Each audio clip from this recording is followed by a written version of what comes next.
Okay, more guns and gear from SHOT Show in Vegas.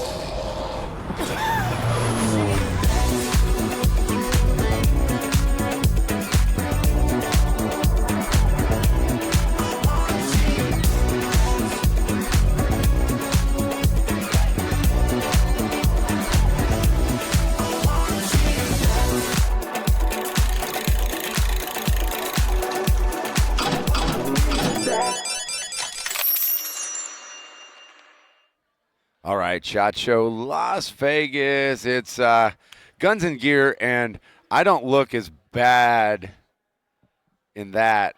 Oh, okay. I feel great. I didn't know where you were going. I feel amazing. I feel amazing today. But yeah, we were brought to you by Palmetto State Armory. We have Faxon Firearms. Dustin Wallace here. Man, you guys got a lot of new stuff, and we've got a lot to get through. But kind of where I want to start, and we'll start the conversation with the 338 ARC. Yeah, absolutely. So we are excited to partner with Hornady again. We were with them on the 22 ARC launch last year, and this year on 338 ARC. And I think they've done an interesting thing. They've started announcing their new cartridges at the wholesaler shows at ASGW. And so, they contacted us earlier in 2024 to see if we were interested in partnering up again. And they're super great to work with, by the way, because when you say, like, you're on board, they have a call with you, they send you a packet, they send you some sample tooling, kind of give you all their testing data, what they're recommending, et cetera. And, then we were, able to get to production, fairly quickly. And it was fun because they launched it the first day of NASGW. And so we came over, we had one of our prototype guns built up, had it in the booth, and, got to talk to a lot of people about it. And so always a great time to work with them. And it's a pretty unique little cartridge. It is. It looks like a hammer. And this is a subsonic round.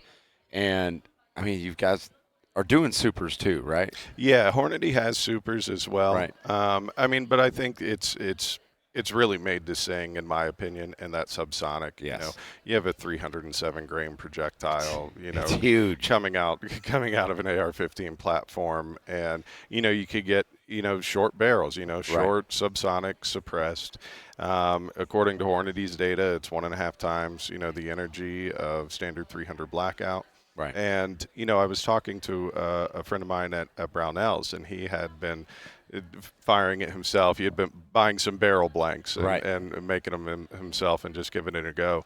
And he was talking about just how clean it shoots, too. Really? And I was asking him about it. I said, well, why do you think that is? And he goes, man, that projectile's so long. You're really compacting the powder. You're getting a lot of good burn. You don't have extra stuff just laying around in there. Yeah. There's no extra meat on the bone, if you will. Like it's burning it all. It's burning it up. And when we took it out, we were out earlier this week just dialing in gas port size, or last week. I'm losing time. I'm telling you right now, SHOT Show. Yeah. Like it's more of a grind than you think. Yeah. And Dustin was telling me before that he barely had a chance to step off the show floor, because usually I kind of like to talk to you guys about what you're seeing, because we're kind of locked in here in the booth. And one of the cool things is that we're coming out with some new rounds, and whether it's the 7 backcountry and the 338 ARC, but we're really starting to test more limits. Yes. Yeah, and I think the great thing about the 338 ARC is that again, it's AR-15. It's not a lot of platform change, and sometimes when, at least as a manufacturer in the market, you'll get a lot of questions about builds, so like our customer service line, sometimes it's just a ton of advice, hey, this, what'll work best with that, and should I do this? And, with an AR-15, you at least have mil-spec tolerances you could play off of, and some other platforms you don't have that. And so I think it's always a good thing when something new comes out for, probably one of the easier platforms for builders and tinkerers to get into. Oh, yeah. And so, but yeah, we've taken it out and shot it even just in testing, and it's fun. I mean, it is fun. It's a fun, and it's just wild to see this thing. Oh, I know. It's massive. Yeah. Is there, because I know, guys, it's funny how as, like, people, we're always like, okay, that's cool, but is this going to come out? Like, they're already jumping to the next big thing. Yeah.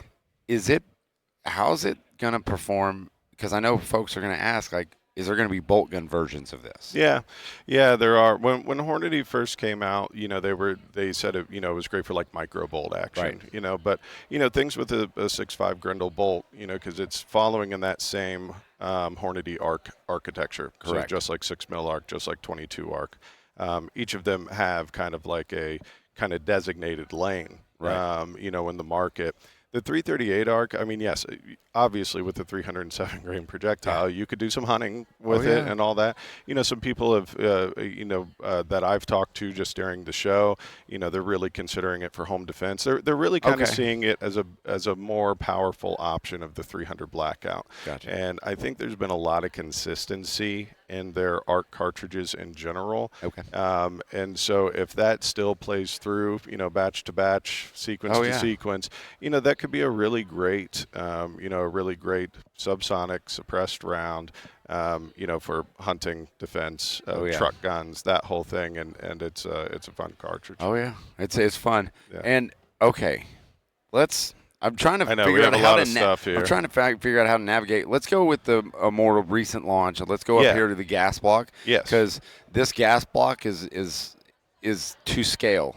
Like we're gonna just go ahead and say, on the actual size that you buy on the box, we're just gonna say this is your gas block. Objects in mirror are exactly the size they are. Yes. All right. Talk to us about that and what you guys got going on. So we launched this right around the holidays this year, our new patented adjustable gas blocks. And so a lot of people know us for, at least on the parts and accessory side, the small parts, for having low profile gas blocks with 3 set screws, so it's easy for install. You don't get a lot of binding. You can take castle nuts off, all that sort of stuff. And it fits under a variety of handrails. But we had never had our own adjustable gas block. And so we looked at just making like a standard one. And then, why be like everybody else? Yep, that's right. And so our engineering team came up with this great idea. So in most gas blocks, what you have is some kind of bleed-off valve or a set screw or whatever that's occluding the gas port. But with that means that is another piece that could be subject to carbon fouling, right? Okay. And over time, if you don't clean it well, or you don't take care of it well, or a variety of other things, you could start having some issues where it won't adjust all the way or it seizes up. Right. So what we decided to do was to basically not introduce another mechanism that could be subject to carbon fouling. So what we do is we take the set pin for the gas tube, and on this 2-scale model here, I'll show you. 2-scale. We're actually pinning it to this tab. Okay. This tab then, as you rotate the screw, you're just moving the tube back and forth. Okay. So all the way forward, you're closed. All the way back, you're all the way open. Okay. And it's a detinted screw with 15 adjustment points, so you can really dial it in. But what that means is this gas is only going to ever hit the gas block body or the gas tube. Right. There's no other mechanism that it can make it fail. It comes in contact. Okay. Yep, you got it. And so the screw, the spring that's within it, etc., that's all free, from gas and carbon. And, some people asked when we first launched it and we put it out on social, they're like, oh, what about, engagement with the gas key? Right. So there's a tolerance set in both gas keys and gas tubes. And what we're playing with is well within the bounds of that tolerance set. And 15 adjustment settings. Yeah. You guys have figured it out where you have play. Exactly. Okay. Exactly. And I mean, really, you're moving, less than 1/8 of an inch to close that hole. And so, if you take it, you go to adjust it. You could do it with an Allen key or a flat headed screwdriver. Okay, so common tool. Common tools. We ship it with the Allen key, but like say you have a weird rail setup or whatever, you could just throw a long screwdriver in there. But you should feel the tactile clicks. You definitely can feel it, so you know when the adjustment is correct. And I mean, and so if you're doing multiple like cans, multiple loads, it's easy to. Yeah. Well, and that's where I was going with it. Is it feels like you have enough adjustment where you can almost run anything out of this gun, whether suppressed or unsuppressed. Right. And when it's all the way open, I mean, you're really getting a pretty well all the way open, gas tube. Sometimes in adjustable gas blocks, the old adage has normally been, you won't get as open as a fixed gas block. Right. But this kind of takes care of most of that because, there is no screw or other thing occluding. That is really cool. That's out now. That is out now. They're $80 full-blown retail. Really? So you go to your local dealer or online to one of our dealers. Most of them they're going to be sub $80 any day of the week. That's great. Yeah. So do you want to talk about partnerships with CMMP, or do you want to talk about cans? All right, let's go cans since we just talked to gas blocks. Because I like that. So I do love cans. You do.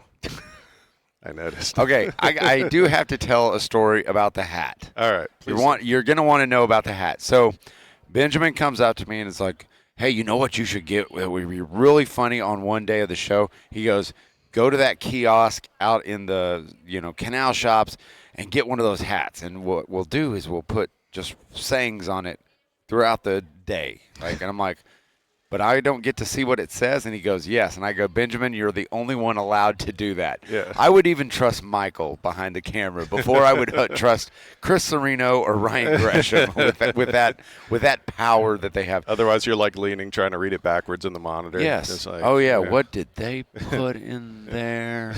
I like what? Anyway, but no, I got so much hate this week. Yeah. Like the first 2 days of the show, I was trying to be professional like you and comb my hair and make it look nice. No one recognized me. Dude. They were like, hey, your hat, what's wrong with it? Like, what's wrong with your face?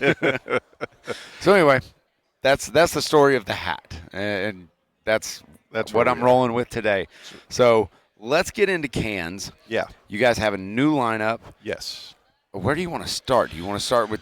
Yeah, we'll start with the subtractive guys. All right, so we decided to launch into the suppressor game. The thing with Faxon that I think people need to remember with all of our products is we were always a manufacturing company first, right? And so some of these things that we're able to do are capabilities that we've had for a while. It's just putting them down and saying now's the right time to launch into this segment.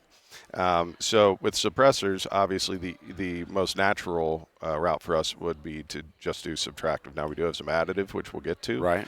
But we felt that we could bring a good value and a high performing product to the marketplace in rifle suppressors that are subtractively manufactured. The one you're holding. So hold a second. Am I missing? What does that mean? Oh, subtractively manufactured. There we go. Sorry. You got to speak slow for me. Sorry. Because I like cans. I like it. I read goodly. Yes. No, subtractive manufacturing is basically what most standard manufacturing is. You're cutting away material. So you're starting with a piece of billet. You're starting with an extrusion. You're taking away. Right? Okay. You're taking away material. I'm not a smart man. But so it's either drilling. We do Correct. drilling, we do milling, we do lathe work, etc. And so what most traditional cans are, or most common cans on the market, they're going to be subtractively manufactured. Okay. So the first one here is called the 22 can. So Like TOUCAN. 20-2 can, because it is a 22 can. Please tell me you have like a mascot for We this. do. Can. Oh yes. It's hanging in the booth. Yeah. Yes. Yeah. It's on our Instagram right now, and that I was able to get trademarked. I was so Really? excited about it. Yeah, nobody had taken that one. No, the guys in the office, like when we were in development, they just kept saying it so fast. They're like, "What's the update on the 22 can? What's the status on the 22 can?" And I'm just an idiot on my desk, going, 2 can. 2 can. Yeah. But while he eats his Fruit Loops. Yeah. Yeah. But this is a modular suppressor. So you could actually take this end cap off and some of the baffles out and do like a K-can style. Right. Or you could add the extension tube, add more baffles. You could arrange the baffles however you want for whatever setup you want to do. It is full auto rated up to 5.7 and so on. For the material choice, baffles and main body and end cap are 17.4. Your extension tube is aluminum. So just like you've seen before, tube and cup designs, etc. Easy to maintain, easy to clean, very much self-serviceable. And retail price on this is $400, and these will start shipping this quarter. So retail is $400. I mean, your street price, you're under $4. Yeah, right. Yeah. You're under $4 tax stamp, which is stupid. Yep. Hey, who knows? Who knows? It might be going. We'll Hopefully see. it'll go away. Yeah, and then we also have the Corsair. This is the rifle suppressor. So this will have a 36, a 30, and a dedicated 5.56 version as well. But same idea: modular, removable end cap, and that will be on the market for about $685. Okay. So same thing. You'll be in low sixes for low for your sixes street, for that. for your Easy street price. and fully auto rated. Yeah, everything we're talking about today is full auto rated. And now to get into the weird secret squirrel stuff, we have our 3D printed additive cans. So we'll start with this guy because he's the most unique looking on the outside. So I wanted him to look different on camera, so I grabbed one of the ones that isn't coated. I think you did a really good job. All right. So these will be high temp Cerakoted, but this one's just raw to illustrate. I kind of like it how it is kind of cool, isn't it? It really is. Yeah, so these are 3D printed Inconel. And so Inconel is known for a lot of things. It's very strong. It's very durable. It has a good strength to weight ratio. And it also has good corrosion resistance characteristics. And so the reason we did this shape is in suppressors, you want a lot of volume. So you could play with the gases. But when you do that in a sphere or a cylinder, you have to add that all the way around. When you add volume, you're adding it all the way around, or you're going ovular or whatever. When we do this, what we're calling the tri-lobe design, you're able to add 20% more volume just by dropping it here. But you remain flat on top, so your height over bore doesn't get ridiculous, right? So if you go look at like one of the ones we have installed on like the 338 gun in our booth, it's basically flat with the pick rail. So your height over bore is minimal. That's pretty slick. And you're still adding the volume, so you could do more things with the gas. I don't know why more companies don't do it, because you really do see this in shotgun suppressors. You'll see this kind of design in shotgun because those sights are so low, and you're not going to be adding any height or anything like that to your sights. And so they make it flush with the top, which is, I don't know why we haven't. I haven't. Maybe it might be out there. You guys might have seen it. Because I haven't been on the show floor. So. One of the challenges you do have to deal with it, though, is, and some people may not like it, and it's not, doesn't have to be for everybody. But is because, it'll take a mount. It'll take a proprietary mount because it does have to be timed. But, we're including that. There's going to be multiple options. We'll have more details on that later. So this is a cutaway of what we're seeing inside this. That's correct. So these are cutaways. You have a cross-section here, hot dog style. And this one's hamburger style.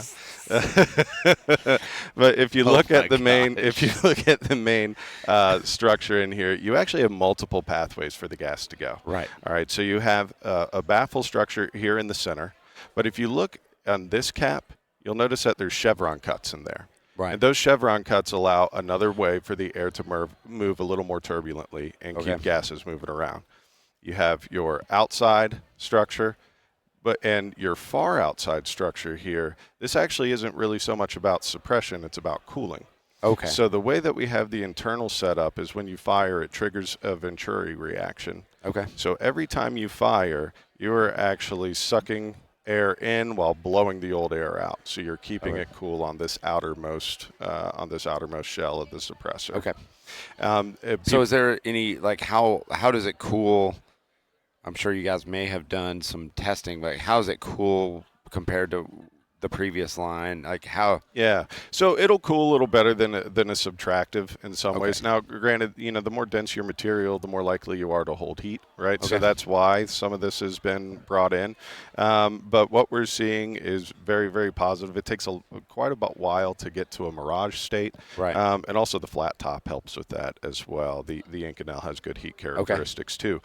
So we are going to be releasing some more data on that here soon. But right now we're getting excellent flow bench results. We're getting very, very low back pressure.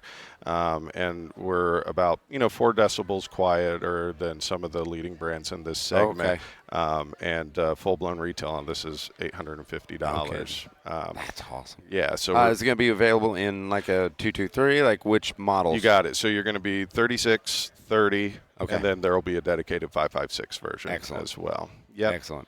And then the other one that's pretty unique is this cylindrical 3D printed So this is also printed out of Inconel.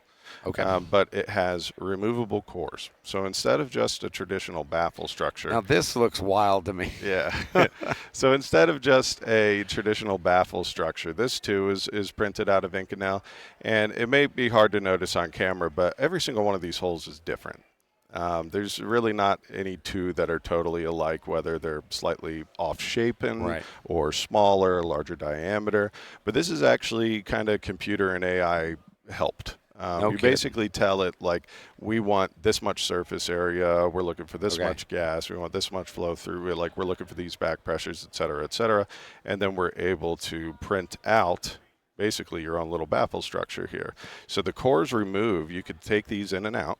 Okay.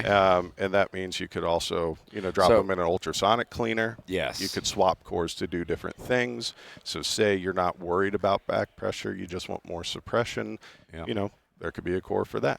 So will you sell the cores separately? Yeah, after the launch, we'll go through and also add more cores and add them as an option. Now this was just a prototype for shot. So I believe once these launch, right now you take the cores out through the back. We are going to move it to the front, so that way it's easier to take out if mounted. But a lot of people also talk about serviceability of 3D printed suppressors. How do you do it? And I mean, in this you would obviously go ultrasonic. This you'd pull out, go ultrasonic.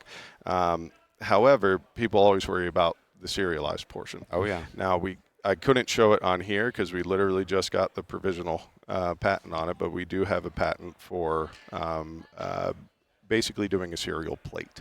A welded serial plate like you see in a Glock. Right. And then that way, if something ever were to happen, they could send it back to the factory. We could, pop the plate and, send them out a new can, with the same serial number. So anyway, that's going through all its stuff. So we weren't able to see it, but that's so cool. Yeah. It's amazing what they're able to do now, what you guys, and I think that goes back to Faxon and the overall manufacturing processes that you guys really kind of started out in, and the innovation that you guys have done throughout the years. Yeah. And barrels is one of those. And let's what do we got? The last thing we're going to touch on today is actually about 2.5 years ago, we heard that the CMP, the Civilian Marksmanship Program, was looking for a new supplier for the M1 Garand program. And, through a series of connections and calls and things, we finally got in touch with everybody and got the opportunity to do a sample run. Right. And we were fortunate that they picked us as a supplier. And what we did was we came down and visited them. It was several of us, including some of the folks from manufacturing and engineering, because whenever we can with our OEM clients, we like to be a partner more than just a supplier. And so we went down and we watched them and we asked them, what are their pain points? What are things that you would like to see different, in the barrel? Are there tolerances that need to be adjusted? What are some of the things that we could help with? And Chris Horde, who's their chief product officer down there, he was running the armory at the time when we first met them. And he had been building these things for like 15 years, and they make 500-600 guns a week. It's craziness, let alone repairs and custom shops and build classes. And he goes, well, if you look at wartime prints, M1 Garand barrels, they're all short chambered, right? Because you have multiple manufacturers, multiple different parts, and so that was the safest way, to get them head spacing correctly. Okay. But he goes, 99% of the time, they're all the same. Oh, okay. They're all the same. Really? All right. And so what we did was he kind of told us the ranges he was looking for. We'd send a sample of chamber depth and send it down back and forth. And basically, we could get pretty much a pre-fit barrel for an M1 Garand, and that's what this is. That's awesome. So again, you're dealing with old production versus new production, so you always got to go that 99% of the time, but it's increased their efficiency. Right. And we also helped with some of the on the breech end threads, making it so they don't have to over torque to get everything to clock. They were having some trouble with splines. When the op rods go on this thing, again, these things are old. They have some new production, some old production.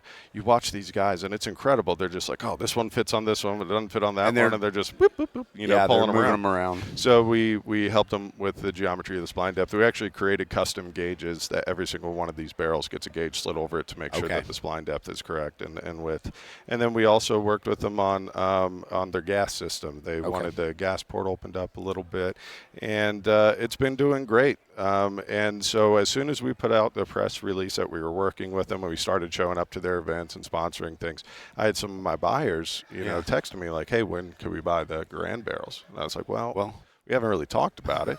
And, the CMPs, they're like, no, we don't want to get into distribution, but like, if you want to sell them, go ahead. And, we agree and believe in what they're doing as a program. And so we made a deal with the CMP that, we'll take care of distribution. They'll be co-branded. They'll also have them at their pro shops and things. But then a portion of every sale goes back to the CMP for their programming and to keep their stuff alive. Yeah. That's cool. Man, is there anything else from Faxon that's new? I mean, it seems like we got a lot, and we covered a ton. Yeah, we're getting into above ground swimming pools. Excellent. I think that's going to be the next thing. It's all 3D printed too. All 3D printed Inconel swimming pool. 3D printer. All right, Dustin Wallace, Faxon Firearms. From barrels to cans to gas blocks to new cartridges, Faxon has a ton of it. Where can they find out more? Just visit us at faxonfirearms.com and at Faxon Firearms on your favorite social channels. Get over there because I know you like cans too. For more great gun content, subscribe to our YouTube, Facebook, Instagram, and Twitter pages. You can also watch the Gun Talk channels on Roku, Apple TV, and Amazon. And of course, you can always find us at guntalk.com. Thanks for watching.